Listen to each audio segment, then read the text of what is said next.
Comment n'ai-je pas découvert cette recette de pommes plus tôt? Pour commencer, mettons une tasse de sucre dans une casserole. À feu moyen, je remue bien jusqu'à ce que le sucre soit complètement fondu. J'ajoute un quart de tasse d'eau.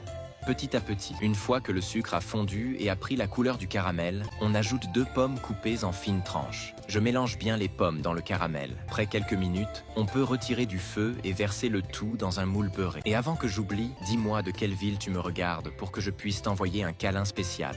Le câlin d'aujourd'hui va à Julien Bernard, de Marseille, Provence. Je suis très heureux que tu aimes nos recettes. Dans un saladier, on ajoute 3 œufs, puis j'ajoute une cuillère à soupe de cannelle en poudre. On mélange très bien. Ensuite, j'ajoute un quart de tasse d'huile, un quart de tasse d'eau, une tasse de sucre. On mélange jusqu'à obtenir une pâte homogène. Ensuite, on ajoute 2 tasses de farine de blé. On remue juste assez pour bien incorporer tous les ingrédients. J'adore les recettes comme celle-ci, faciles à préparer, mais qui ont un petit quelque chose en plus qui surprend ceux qui les goûtent. Ensuite, on ajoute une cuillère à soupe de levure chimique. Je répartis bien l'ingrédient et je mélange soigneusement. Il y a des étapes qui font toute la différence dans une recette, et celle-ci en fait partie. En mélangeant, je sens déjà que la texture devient équilibrée, formant une base parfaite non seulement pour le goût, mais aussi pour l'apparence du plat. Même si la recette est simple, elle attire l'attention dès le premier regard. Et tout commence ici. On verse maintenant toute la préparation dans le moule contenant les pommes caramélisées. Pas la peine de se presser ici.